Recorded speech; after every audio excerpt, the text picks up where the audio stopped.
I'm going to ask you a question. And if this interests you, this is something you want to see. If there was a bank that you can put your money into that would yield you a high rate of return on your investment, and I'm not talking about the 0.5% or the 0.25% or the 1%, I'm talking about a high rate of return on your money that you can access when you need it without being penalized, without being taxed, and if you were to pass away in the interim, it would pay out an enormous death benefit. Is that someplace that you would want to have your money? Recently, we did a seminar entitled Enjoying the View After Conquering the Mountain. This was based on a book called Tax-Free Retirement by Patrick Kelly. This was so enlightening that we were asked to share it with you here today. My name is Mike Pitts of the Pitts Group, and what I do is help professional men and women such as yourself in the event of an untimely death, illness, or accident to maintain your family's lifestyle and income. They will not have to worry about how the mortgage is going to get paid, if the children are going to continue to be able to go to college because you are no longer in the picture. After working with us, those will become things of the past, and you will still be able to remain the superhero of your family even in your absence. So with that being said, let's jump right into it.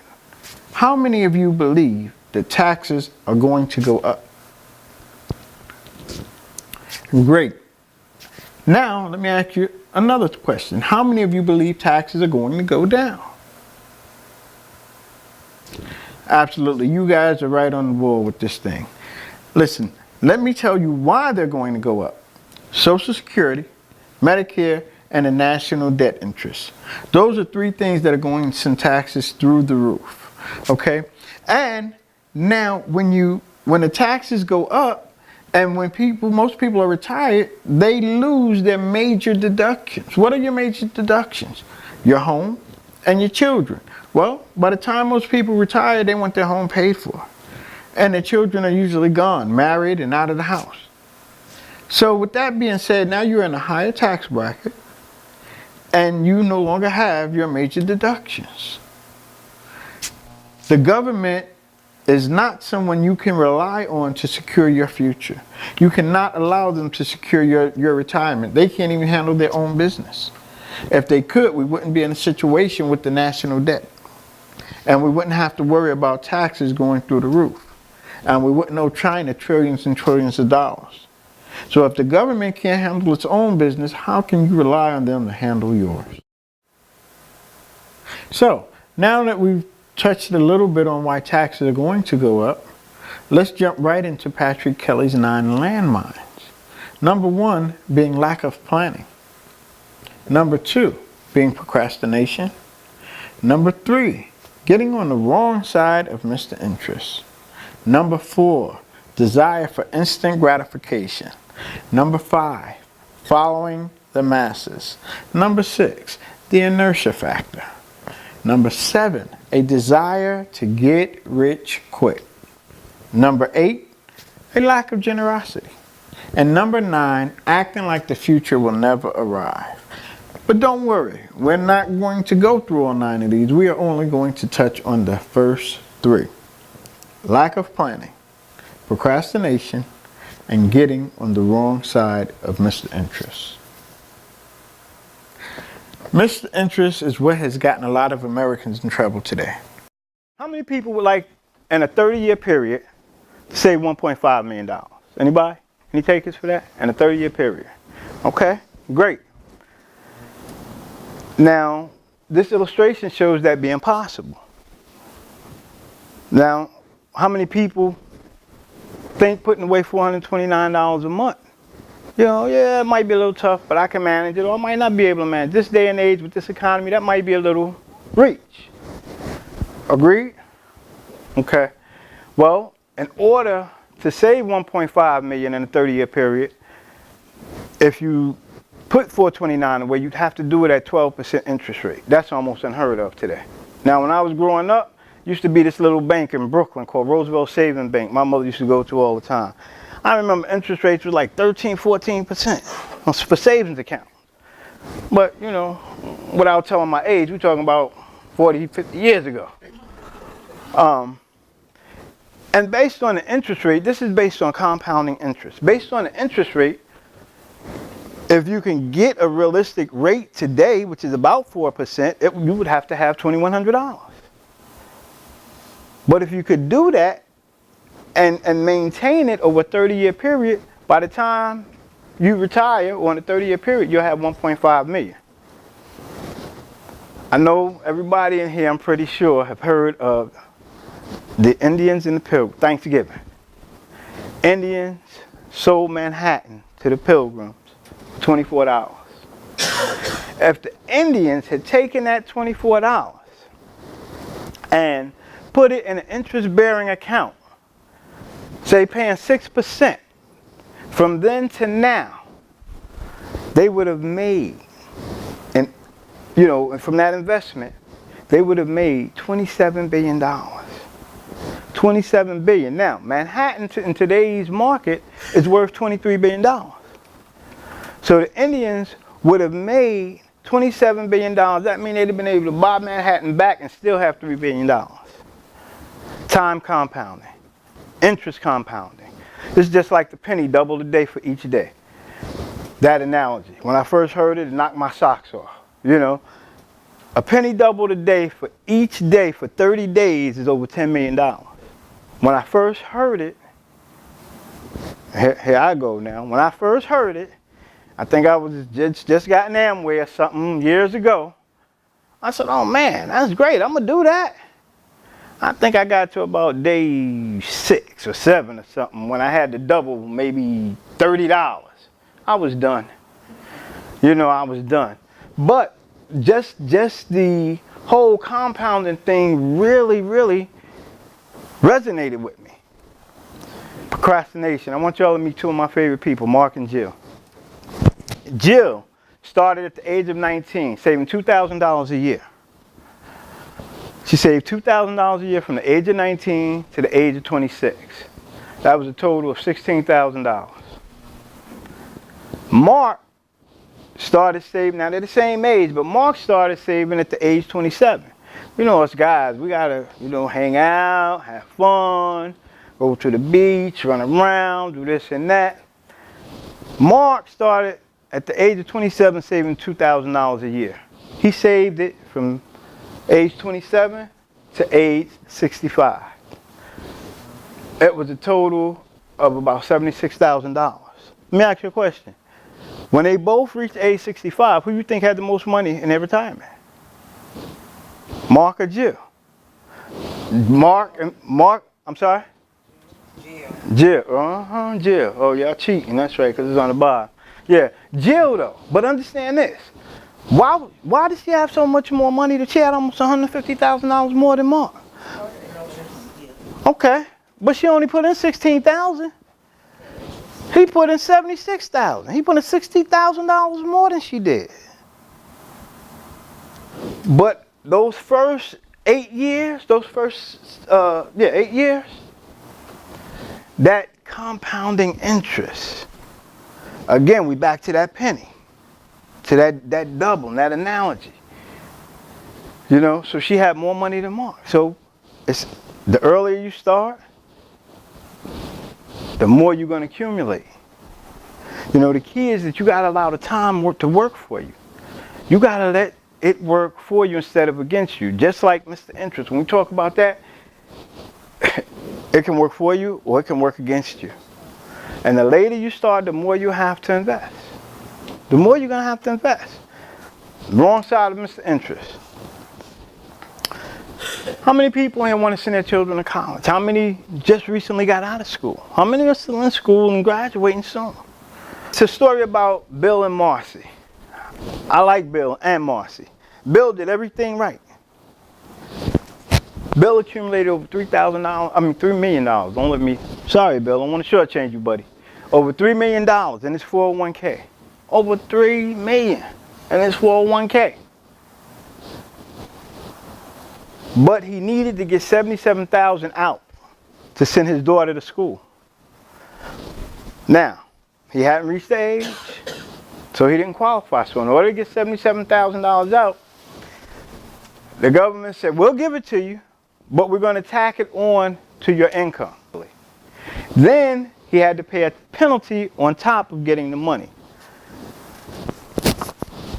I'm not supposed to do this, but I'm going to do this. This is another book question. This was supposed to be for people that signed up for the book club, but how much do you think it took Bill to get that 70? How much money do you think he had to get out to get that 77,000 that he needed? Anybody? All right. What you say? I said probably about double. Okay. Okay. Those are good answers. But since you made it, huh?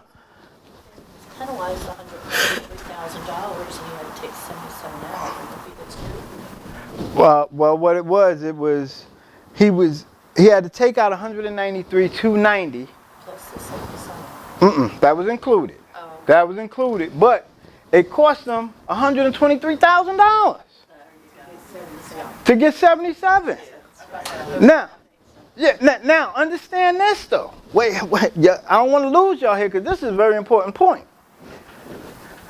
It cost this man $193,000 for him to utilize only $77,000 of his own money. Of his own money. The government took $123,000. So whose retirement is it? Is it Bill's retirement or is it Uncle Sam's retirement? Bill, like I said, he did everything right. He started young. He worked his way up through the company. He started in the bottom of the company. He started out at $30,000, ended up at 50, working $50,000. When it was all said and done, he was making about $150,000 a year. Okay? So he was dumping all this money into his 401k because he wanted to make sure him and Marcy had a great life. You know, they started a family. Then the kids had to go to school. He had to do all of this. Bill didn't get to enjoy the view because he had these children. He wanted to make sure it was okay, and he wanted to make sure that if he left this earth before Marcy, she would be okay. But the reverse happened. Marcy left before Bill. So when Bill passed away, his estate of $3 million was passed on to his children. Let me tell you some more about this government. There's a death tax. There's all kinds of taxes after you die. And and we're going to get into it this next slide. This is the single worst place to have your money when you pass away. Out of $3 million, $476,368 was passed along to their 3 children. They roughly got about $150,000 apiece. From that man, all of that man's hard work, all his sweat, he never got to enjoy that money. Don't let it happen to you. Enjoy yours. Because if you don't enjoy it, Uncle Sam gonna take it.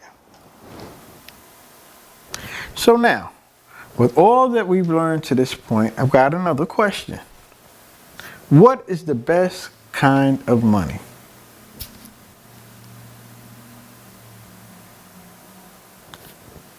Amazing. Wow. I didn't expect as many people to come up with this answer, but you're right. Free money. Free money is the best kind of money. So you may say, what is free money? Is it auto? No, absolutely not, because that's not free. You got to pay for the ticket. Free money is when you're in a tax qualified plan with your employer, and they match a certain percentage of what you put into a 401k. That is called free money. Okay. Then you have tax-free money. Tax-free money is what we're talking about today with this model. Okay, showing you how to get your money at retirement, your income, tax-free.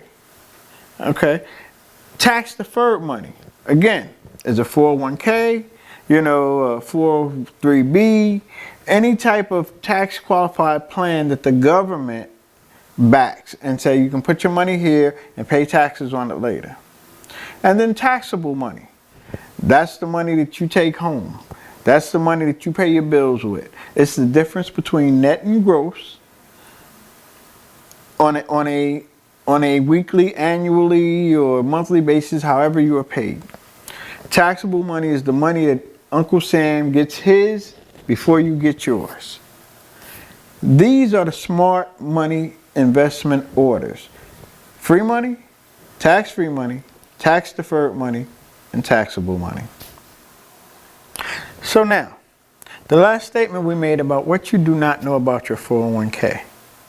Let me ask you this question. Is your retirement yours or does it belong to Uncle Sam? Do you remember Bill? Bill did not get a chance to enjoy his retirement even though he had planned well for it, because he was too busy trying to make sure that there was going to be enough money left over for Marcy so that she could be well taken care of, and the children, that they would be able to be taken care of, because he was devastated by that enormous amount he had to take out when he had to pay for his daughter's education and how that affected the financial income. You know I'm good for questions, so let me ask you another one. What's the difference between buying and renting? Well, one is permanent, one is temporary. If you're renting, you know you don't have control over your family's stability, because a landlord can say, listen, I'm going to sell the place, and you know they may honor your lease, they may not. You may have to move, you may be uprooted. But if you're buying, you're in control of the stability of your family. You know that y'all are going to be there. That is your home. You own it. Same thing with insurance. There's only two kinds of insurance. I don't care what people tell you. There may be a whole lot of different variations, but there's permanent and there's temporary. There's buying and there's renting. There is permanent, which will be a form of some type of whole life or universal life. And temporary is a term product. And a term product is just what it says. It's just there for a season, for a term. And when the term is up, the insurance is gone. And you have nothing to show for it. But when you have a whole life policy, it's like buying a home. You have equity, you have advantages and that work for you instead of against you. Now, I'm not saying that in some cases term is never any good. It just depends on your circumstances and your situations and what you can afford. Because you may just be starting out, and term may be something you need to have until you can transition to a more permanent product. You may have a family. When you have a family, or you may have illnesses, and when you have a family or you have illnesses, term is not the product you want. Because when it expires, then you have to reinsure yourself. And it's going to cost more because it's based on attained age. Two types of insurance, permanent and temporary. Does anybody have any questions or about anything that was said and that didn't understand it? No questions? Come on, I ain't do that great of a job. Okay. Can you go more into depth with that? What, the IU? Yeah. Yes, ma'am, I will. My question was, what do you recommend the vehicles to use to enjoy your money? What do I recommend vehicles to use to enjoy your money? I'm not sure I understand that question. Well, the last bullet that you had up there, if you can go back just a little bit. Don't let it pass you by. Okay.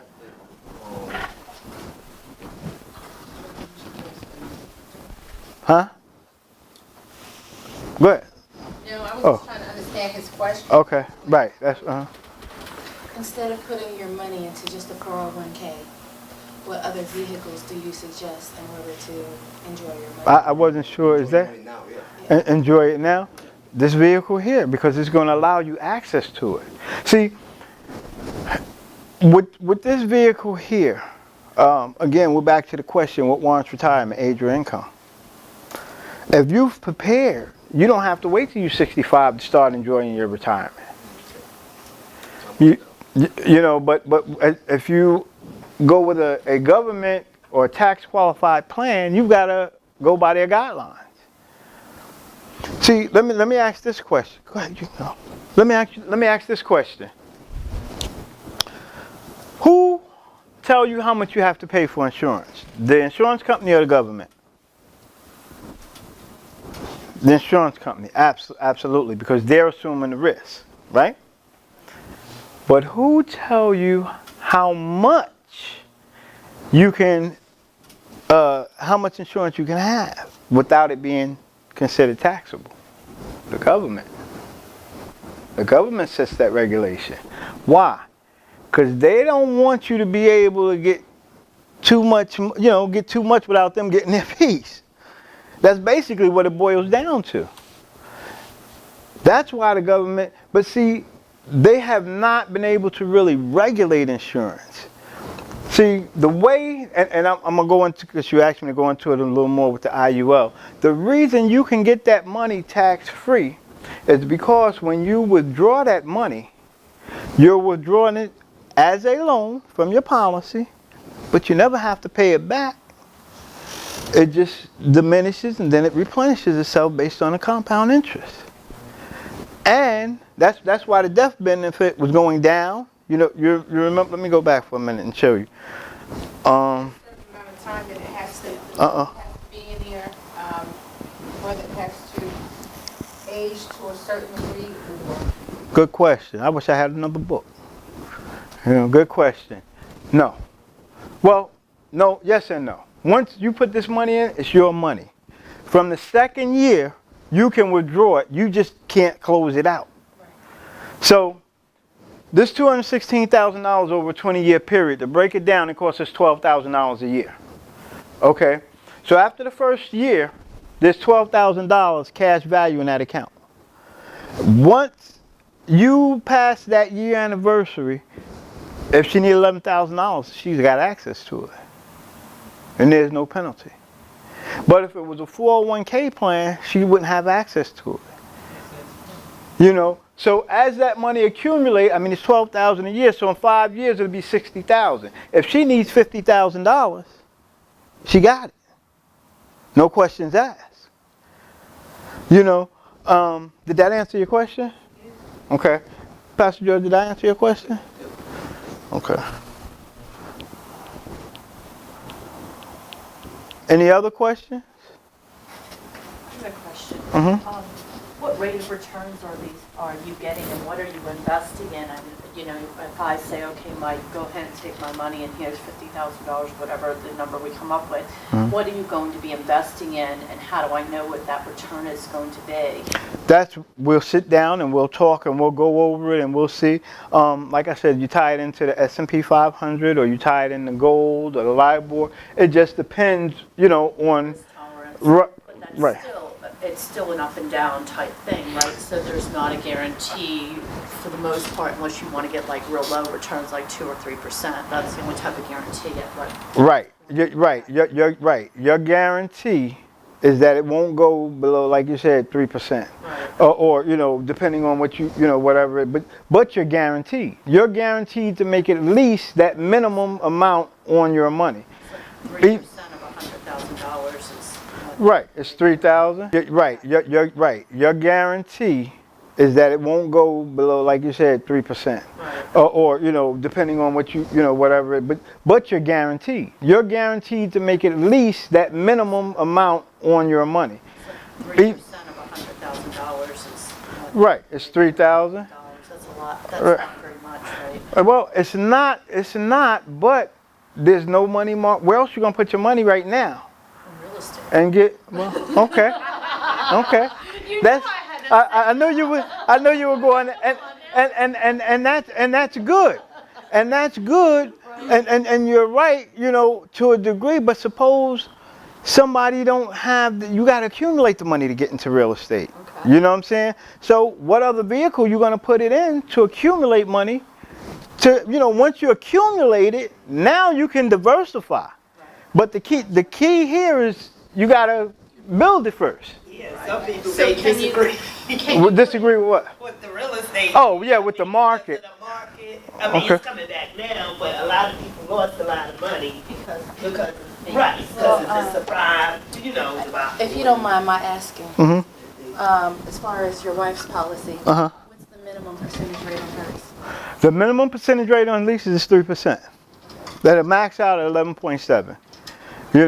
But go ahead. I'm sorry. Maybe low 3, but you should actually get up to 11%. Well, this is the thing. When we run the illustration, we base it on the last 25 years. Gotcha.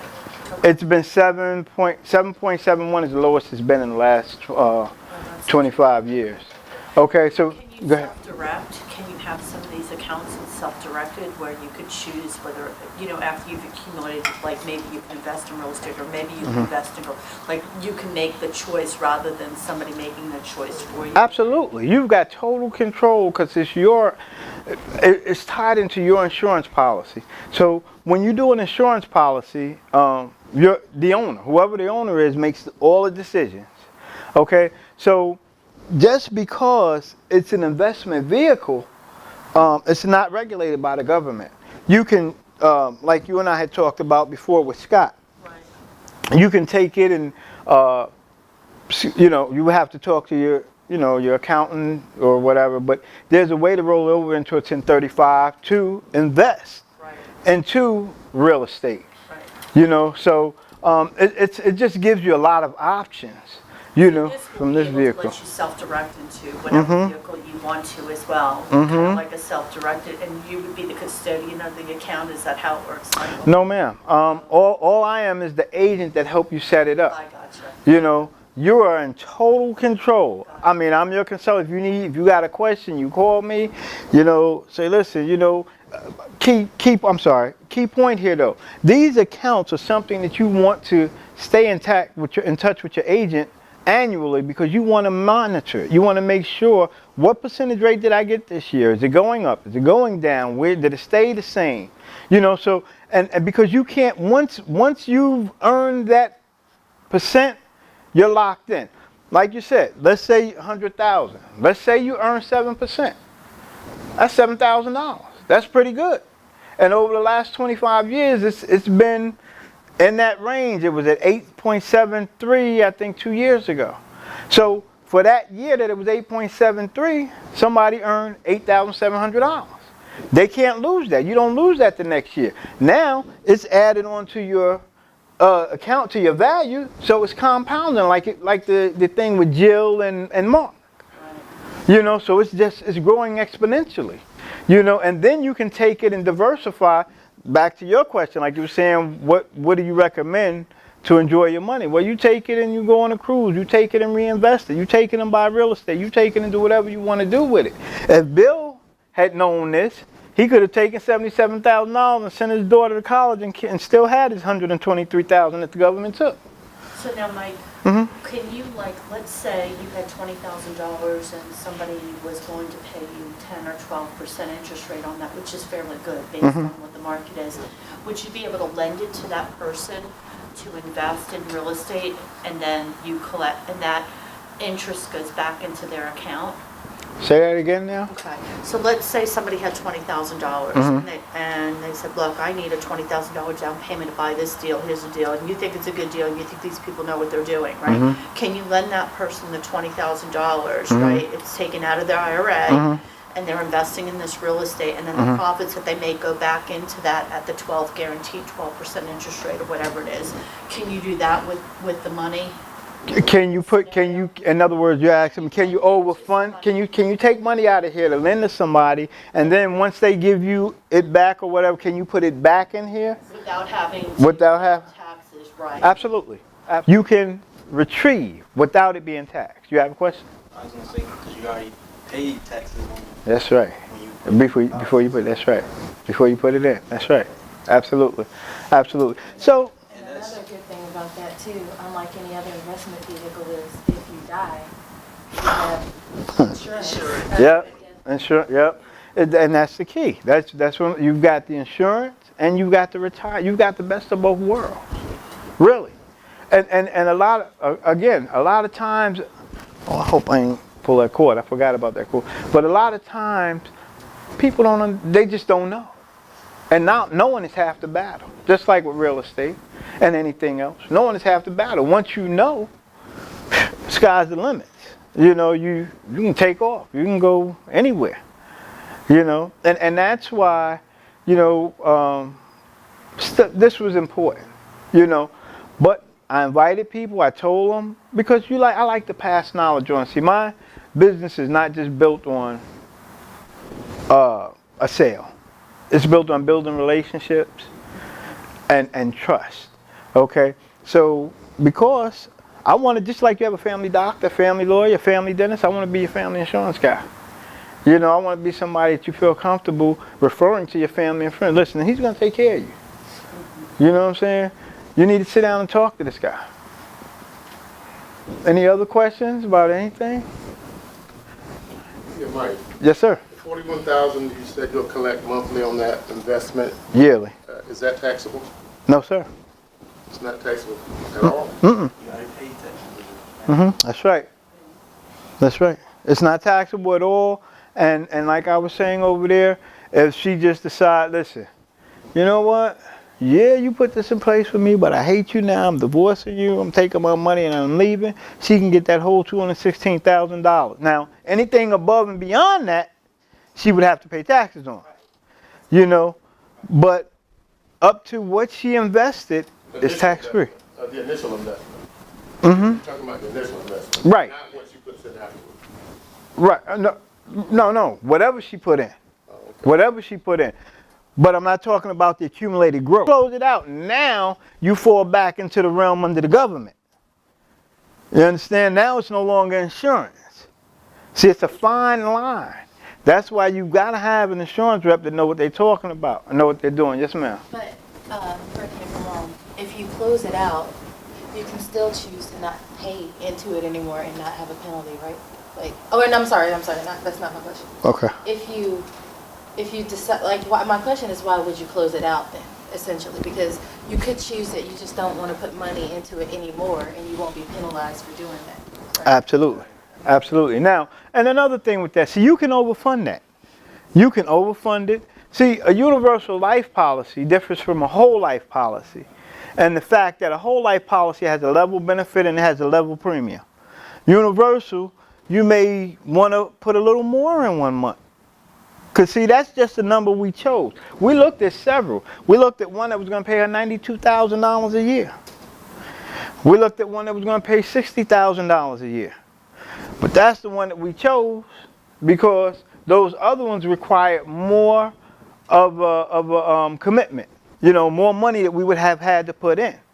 Now, with that $41,000, this is another key. See, with your tax qualified plans at the age 70 and a half, you have to withdraw that money. If you don't withdraw that money, the government is going to tax you 50% of what they say you should have taken out that year. With this right here, if she don't need that $41,000, she ain't got to take it. If she only needs 20, she can take it. If she needs 80, she can take it as long as the money is there. Now, it cut her short the next year. You know what I'm saying? She may not be able to get $40,000 because she doubled up, so she may only be able to get 30 or 20. But it's her money, so she can utilize it however she needs. That's the beauty of this thing. And you're killing two birds with one stone. Again, I can't say it enough. Retirement and insurance. Those are two major things that you need. Unless you're going to have somebody else take care of you when you get old. Okay. So now we come to the meat and potatoes of this presentation. What is an IUL?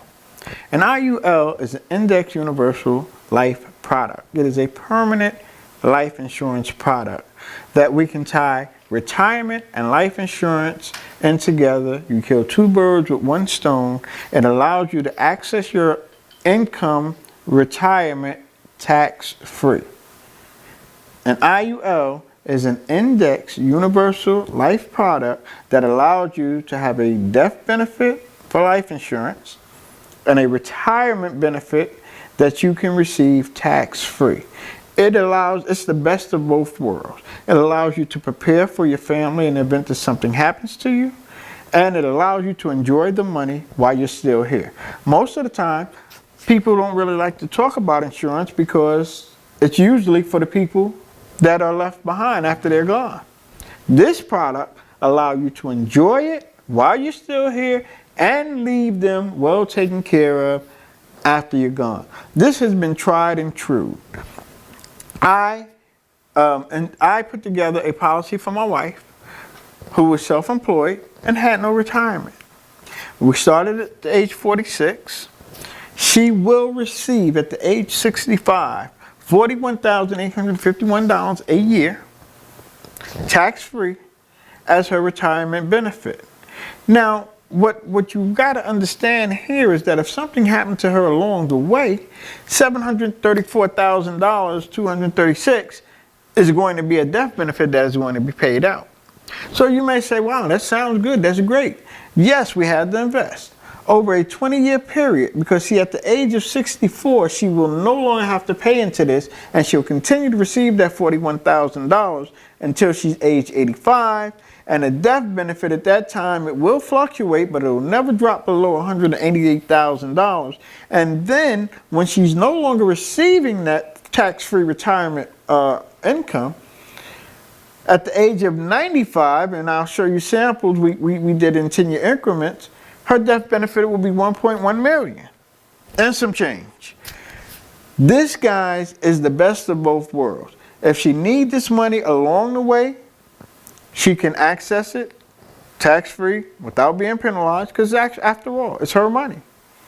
If she passes away before she reaches retirement age, death benefit is going to be $750,000.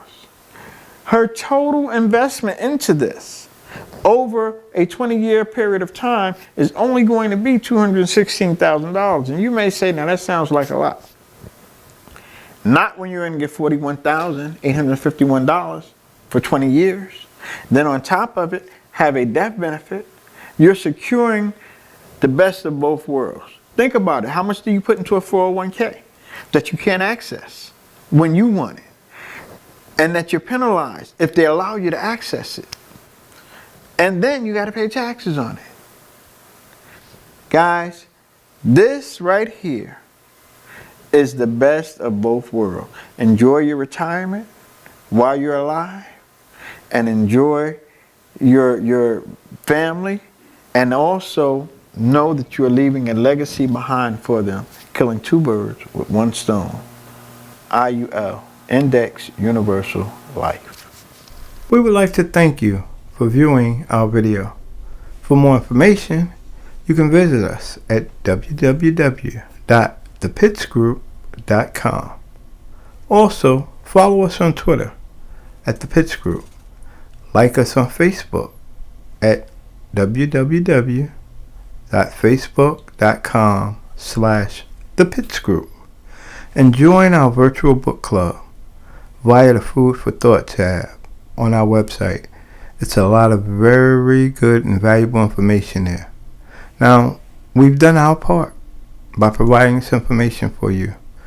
The next step is yours. Thank you.